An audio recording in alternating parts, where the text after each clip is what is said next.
Hi, my name is Blessing Olatonyo, and here is my wonderful husband. Faith Olatunyo. Yeah, we're blessed with two girls, and we're almost 5 years in marriage. We are very good best friends. We married as very good best friends, and we have two kids now, and growing together as a young family and happy family. Yes. My list is very, very long. The first thing for me would be pregnancy period. To be honest, that period was no word to actually qualify, the experience. The second one for me as well is breastfeeding of the child or children and having serious back pain.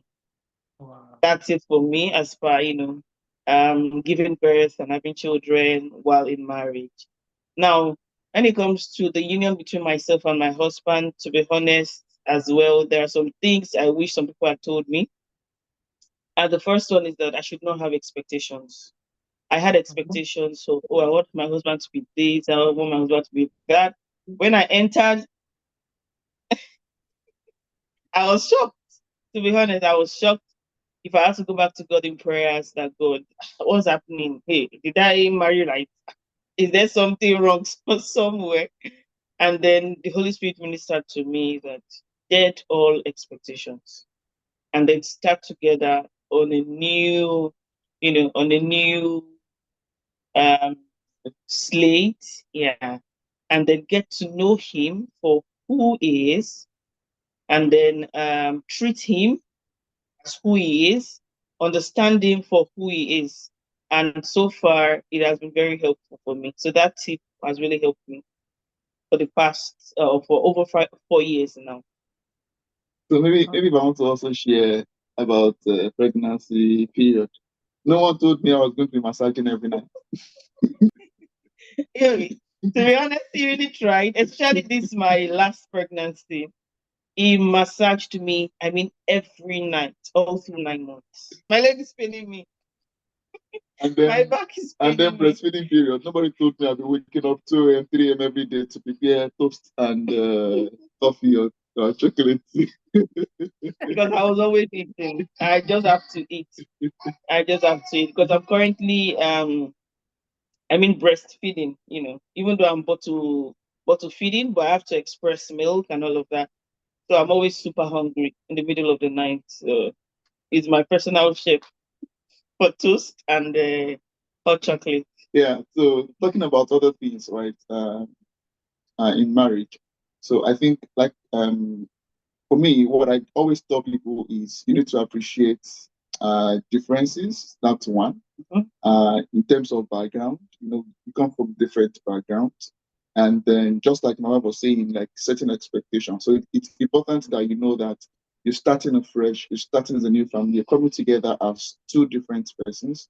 And when you appreciate that difference, that actually would help you to navigate, the and handle things in a better and a more mature way, right? Yeah. So when you appreciate that, oh, I come from a different background from where my spouse actually come from, that would actually, help you to think in a different perspective on how you approach things. Um, I give you a very good example. So I come from a family where we are all boys, right? So we do things like, the boy way and everything. But my wife, she was opportunity to come from, the kind of a mixed siblings. So she had brothers and sisters and the rest of it. So our thought, is kind of different. Mine is kind of my approach is kind of Manly, is masculine. manly, exactly masculine. Now I need to start learning. I need to start knowing. I need to start adjusting to many things. I just remember something now. I remember when I was so pissed. I had to confront him. I said, "Wait, do you see me as a boy? Please treat me as a lady, not as a man." Yeah. So it's important that many of us actually appreciate our background differences, and that way we get to approach things better. Yeah. You go first. Okay. So I think for me, I think the way I've always thought about marriage, right? So there's a concept of even if everything falls apart, how do you see your spouse, for example? So for me, there's always been that my spouse should be a friend to me. And I should actually see traits, attributes of friendship, even from the beginning of our relationship. So, but if what I start seeing isn't that, say, for example, it's just about what's in it for me, for example, as people say today in a relationship, for me, that's a red flag. When I talk about you being a friend, can you stand up for me? Do you have my back? Irrespective of the situation on ground, are you still there for me, right? I'm going through something, I share with you. Do you stand up for me? Do you share, time with me to say, okay, can we share in this situation together, this struggle together? How can we navigate together? I see that element of friendship. When I don't see it, for me, I know that no, that probably isn't the right person for me, because I tell you, what you actually see in term relationship is just a little bit of what you would see in actual marriage, right? So there are going to be a lot of instances where you're going to be faced with very difficult situations, very difficult circumstances and times you have to navigate. But when you see the friend in the other person, I tell you, the person will be able to stand and stay with you all through that trouble. I believe we will share some examples of our personal experiences with you so that it could also be more helpful even to people out there. I think that's number one. Uh, Secondly, is in the issue of money. Okay, money. So now, when I see someone that, uh, you love money so much, like you the way Materialistic. exactly, you're too materialistic. For me, it's a red flag, right? Because it would actually put, for example, the man, to put the man on his or her toes, for example, to say maybe the woman is so demanding and she wants to buy the new thing, the new trends in town. She wants to just keep spending and she wants to keep up with the trend of things and everything. For me, it's a red flag. Why? Because in marriage, there are ups and there are downs. There are times where you have so much money. There are times where you actually have to just manage what you have. And then the question you're asking yourself is, can this person manage with you? Can this person understand that there are ups and downs, or she just thinks that life is just a straight line, and then you just need to have every time whatever I need, you just need to give it to me. But when you see a woman where she's understanding, she's conservative, she probably even be the one to tell you that, see, I know you have so much right now. Why don't you save that money instead of spending it? For me, I feel like okay, also, and those are the two I would share. Okay. I think for me, I see um, some things these days, and I see them as red flags. I think the first one would be that if the man or whichever, the man or the woman, cannot squeeze out time for you every day to have meaningful conversation, or giving you guys, yourselves quality time to get to know each other more, to me, it's a red flag. If the both parties cannot, out of the busy schedule, squeeze out time to communicate, because communication is key when it comes to relationship that wants to lead to a beautiful marriage. So quality time, if there is no quality time, it's a red flag. The second for me will be that if you notice that um, you as a lady love your husband to be or your fiance more than the way he loves you, it's a red flag.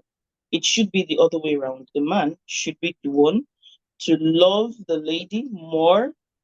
And, they say it's reciprocal. The lady would then be able to reciprocate that by loving and also respecting the man. So it's a red flag if the husband or the husband to be is not loving the woman as um, more than the way the lady loves the man. The other next thing is violence. Total red flag. If he or she ever raises his or her hand on the other person, it's a total red flag. Don't make excuses for the person. It's a red flag because much more will happen in the marriage. That's it. Also, I would say when it comes to children, days we have different kinds of ideologies and all of that. So if you see that my ideas does not match this other person's ideas, then it's a red flag. You're not meant to be together. You're not meant to be together.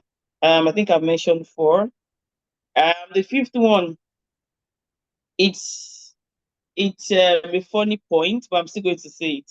These days we have the jackpot season where people want to relocate. I feel it should be something part of the discussions now because some people cannot really cope with cold or extreme weather conditions.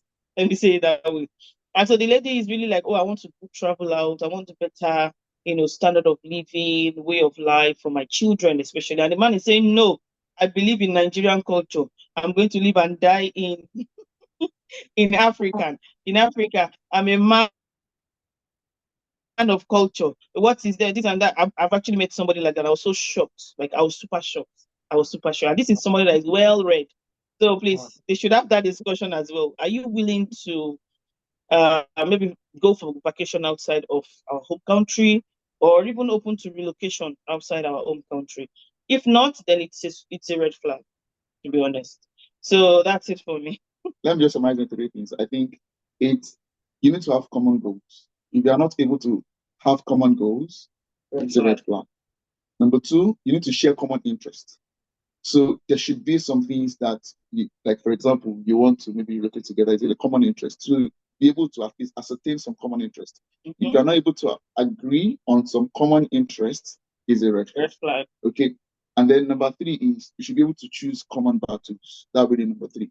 Be able to choose common battles. So there are several battles of life, but then are you able to agree and fight those battles together? So if with someone that will just kind of, okay, I think that battle is just alone, you fight it, then I think it's a red flag. Yeah. So that's the way I would just summarize all of the points we've mentioned. Go first. Yeah, that's fine.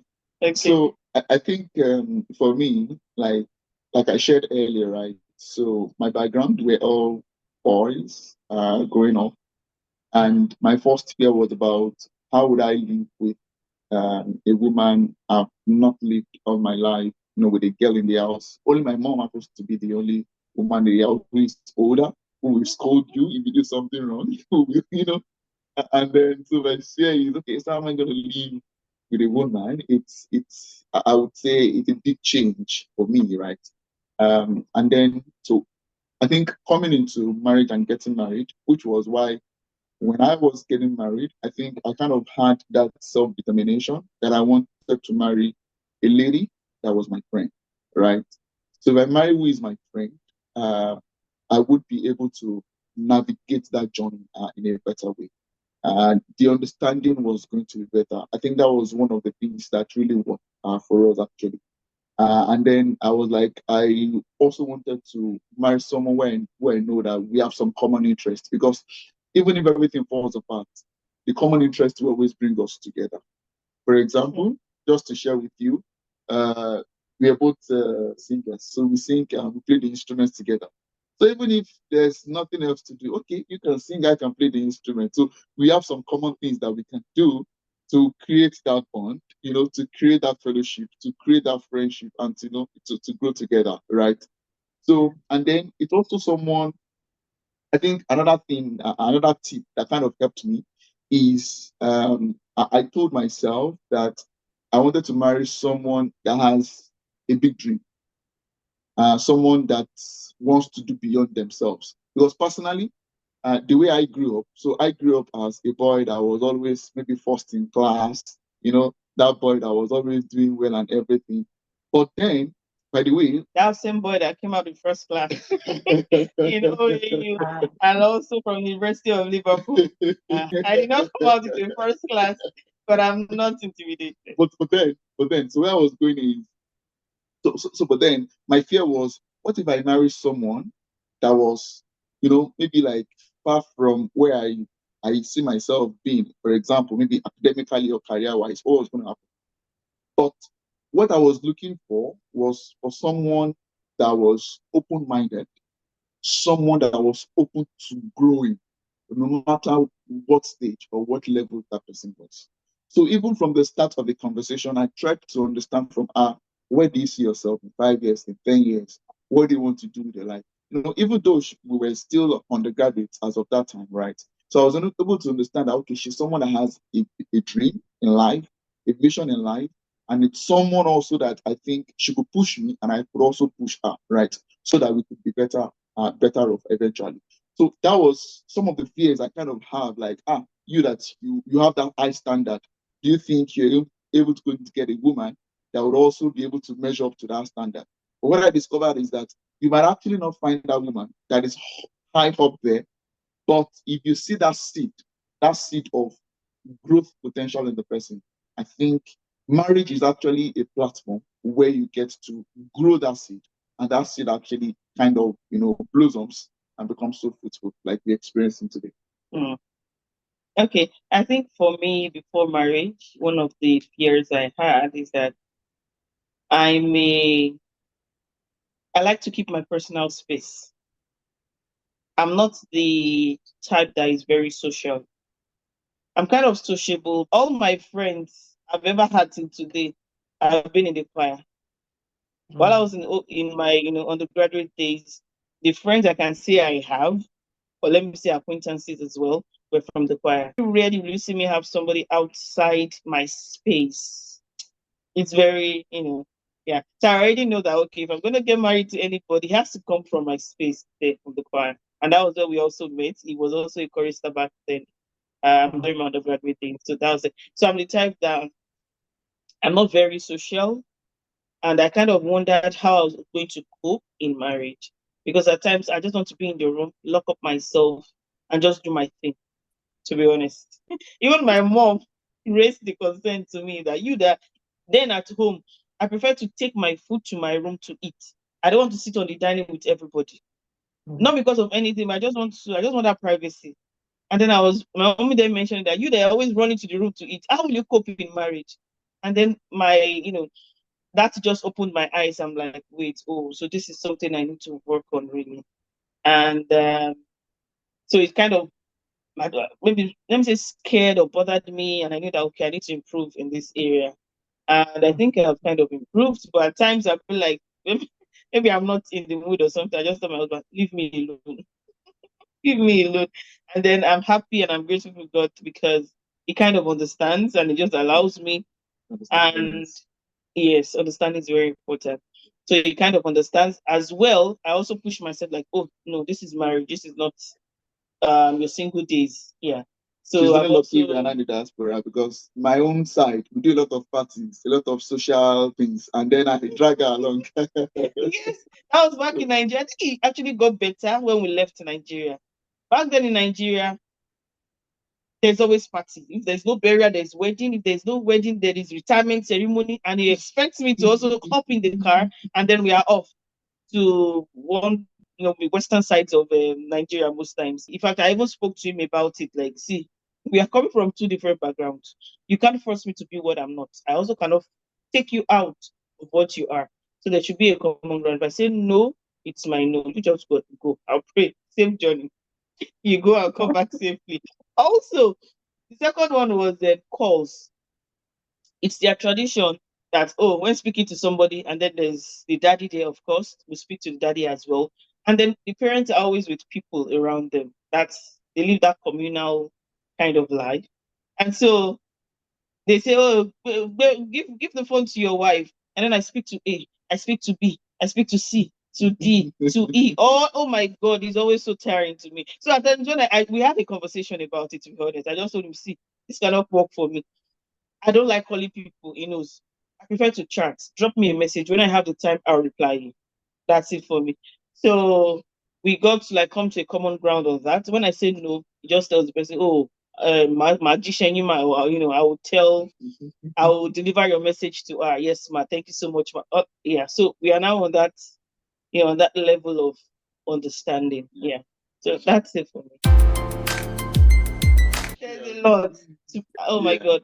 The first year. Before you start, the Okay. reality is that there is no marriage without challenges. Especially the first year of marriage. A person that you've never really known all your life, and then you've got to live together, sleep on the same bed, do the same things, do things together. For me, I would say it's the first year of marriage. The first year of marriage is always the toughest. That's what I think, subject to me. I feel the first year of marriage is the toughest. And why? It's because you now have to start to live and do things with somebody that you have never really known all your life. They're not your siblings where you just say, hey, why did you do that? Oh, big sister, I'm sorry. No. Now these are two people, two hearts are now one now. You need to live together.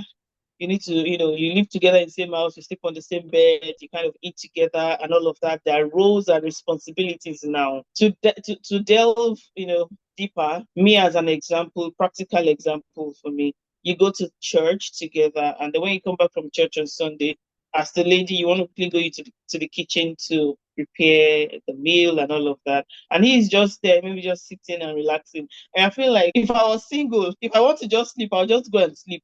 When I wake up, I'll eat. But then you're now caring for somebody else, which is an extra responsibility for you. So Yeah. some people don't take it very well. The other thing as well is if somebody, one of the couple, is how will I say it now? The person is kind of the very organized person. For example, I think between the two of us, I think I am. I think I am. You want the table to be here and it should just be there. You want that pillow to be there and it should be there. You want the shoes and the slippers to be outside and it should be there. Don't walk into the house with your shoes and all of that because of dirt.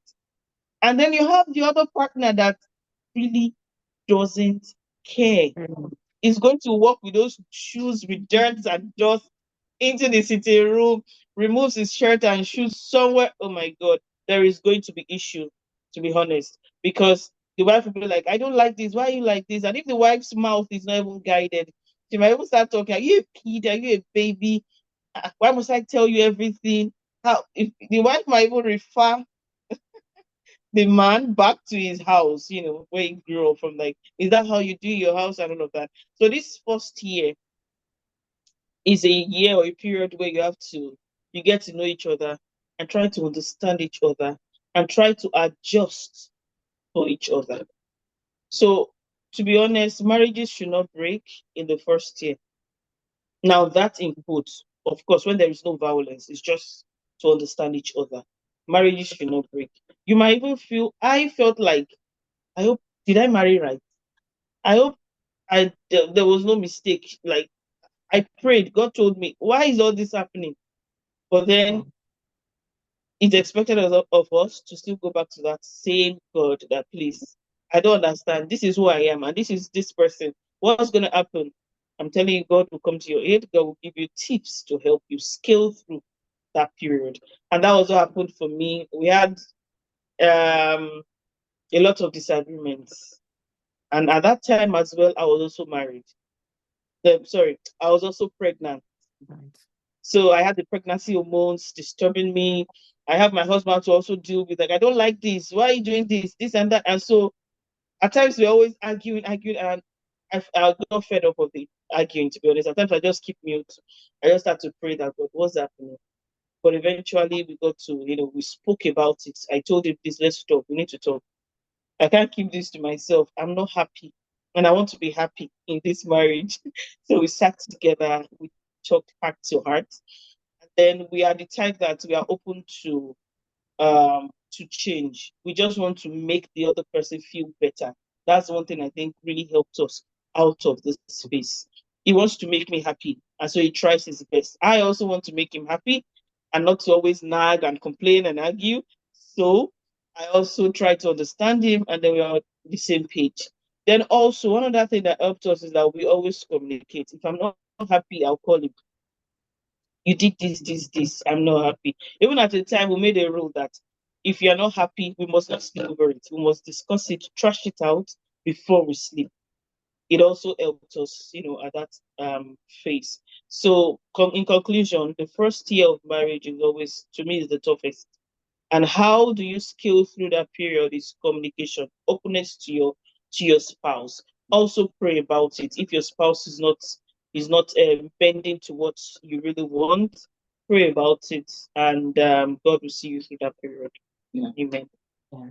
So Amen. I like to summarize. So, and I'll share some examples.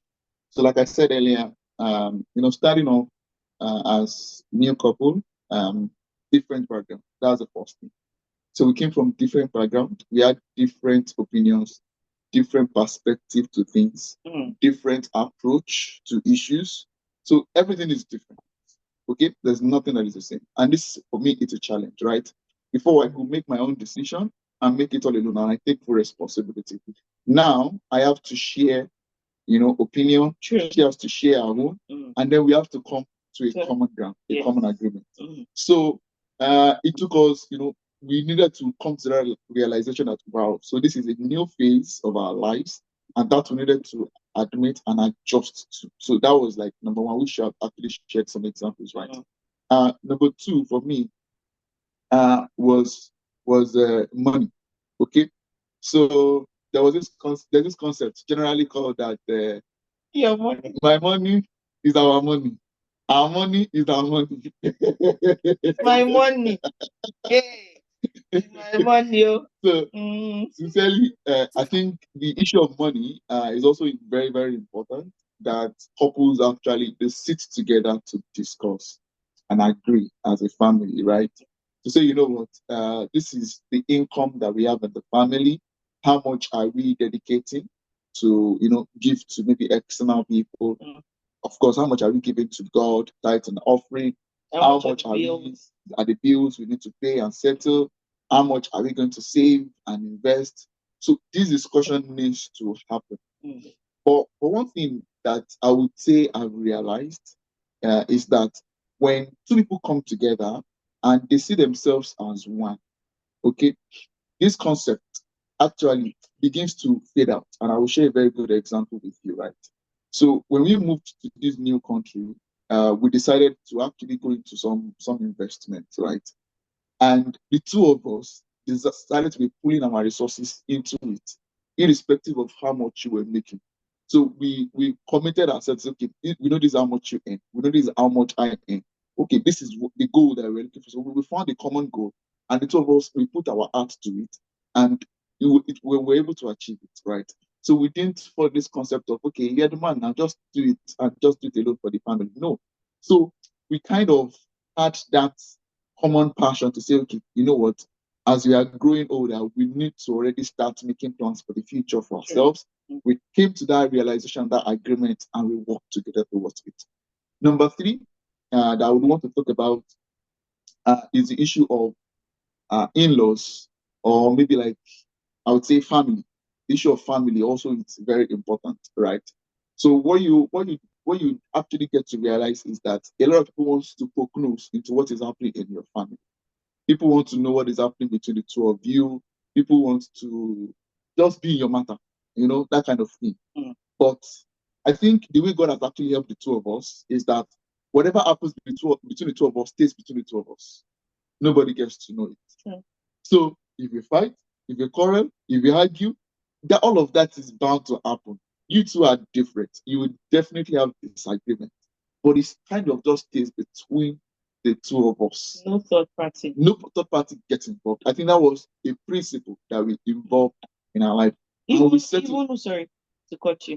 Even when we were in a financial mess, I mean serious financial mess, we could barely eat. To be honest, we still did not let it out. It still did not go out. Yeah.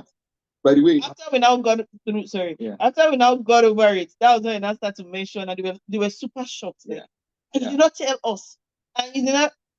We just didn't want to. We would. So I think my wife was sharing a testimony when in the UK. That was December of. That wasn't last. I think the year before, right? Yeah. For my convocation, and then my parents were there with us for my convocation, and then we were having this family money devotion, and then they were like, okay, each person should share that testimony. And we're sharing so far in marriage, so far and everything exactly. Yeah.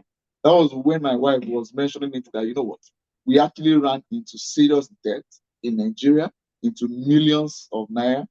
That kind of almost like, we cried. We both cried about it. We cried, to be honest. We cried. Because we had a good I cried intention. twice We had good about intentions. it. We had good intentions. We wanted to go into investment because we wanted something good for the family, right? But we got scammed at the end of the day. And the old money just went just like that. All of our savings, everything we've ever worked for in our life, everything just went down the drain overnight, right? So it was a really, really tough and challenging situation. But nobody knew about it. The two of us kept on, praying about it, still, moving and fighting together. By the way, I think that was also one of the reasons of why we looked and we said, okay, I think we need to move the next step. That actually took us the next step because that time I was the only one working. My wife wasn't working. She was done with her master's. She was trying to get a job. I was doing this business on phone. Yeah. So she was just doing a trading business on her phone and the rest of it. So she was also making some money at that time. But then she also wanted to work, right? Which is one of the things I would want to counsel people about. So know what your spouse desires or wants in our life. What makes her fulfilled or what makes your spouse fulfilled is important that you also play to that. Is a strength. I need to play to it. My wife desired to be working. However, she couldn't find a job in Nigeria. She did everything that she could. She couldn't get a job. In Lagos. Yeah. Then, right? So, but then I was working. By the way, I had a very good job. A job that gave me an official car, a driver, was paying for our house rent and the rest of it. But then I felt like I shouldn't be the only one living that fulfilled life. My wife also should, which is one of the conversations you need to have as husband and wife. That what makes you fulfilled? Do you think what you're doing right now, makes you fulfilled? Do you want to do more? Do you aspire for more? And she said yes, right? And then no, we agreed. We talked about it, and I said, you know what? Let's go and start all over again. Let's move to the UK, right?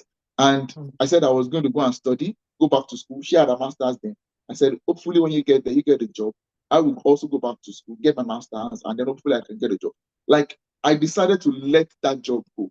By the way, we already agreed together that you know what, I was going to resign, leave Nigeria, and then let's go and start afresh. Because the two of us wanted to live that fulfilled life. And the other reason again was that there was no way if we remain in Nigeria we'll be able to pay that debt because all our personal savings were gone.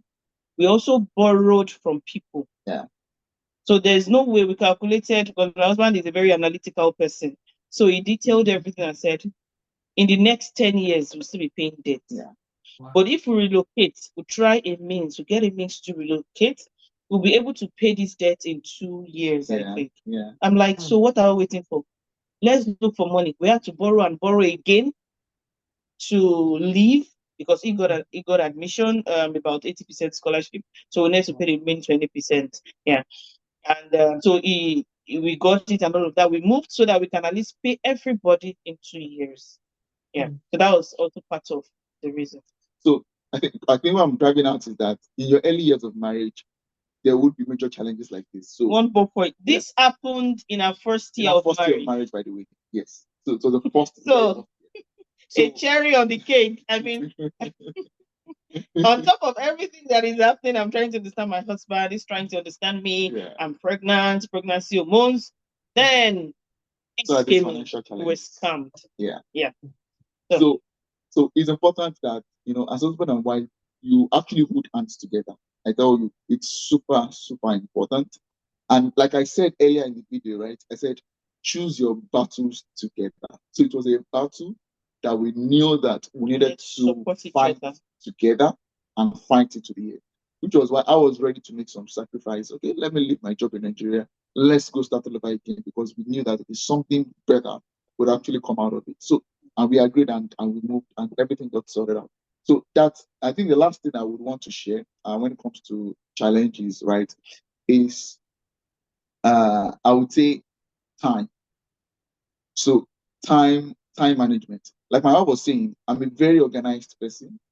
Like I plan a lot. When it comes to what?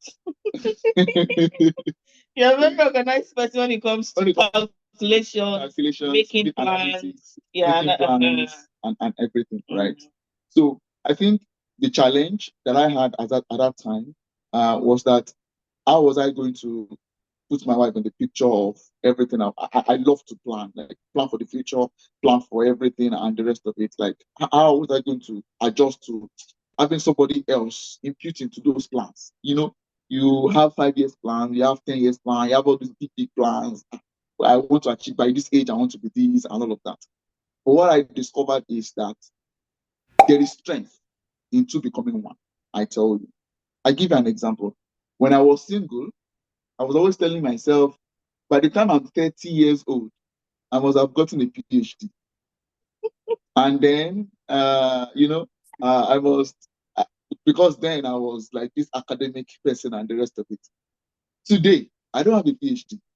But what I have today is far better than even a PhD, right?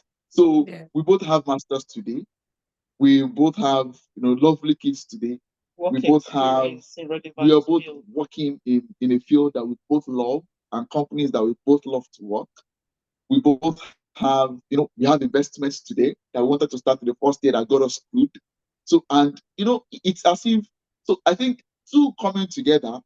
So I think the thing is crush those thoughts, those things that you're planning as a single man or as a single woman, and come with a clean slate that are you and your husband and wife discuss about what's the vision, what's the dream, what do you want to achieve, and don't get hung on upon all of those ideas that will just get you stuck, right? And then for a very long time you're just stuck in one place.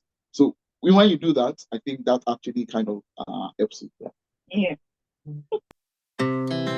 Our hearts beat to the city streets. We began to feel the fire. We rise like tall buildings as the chemicals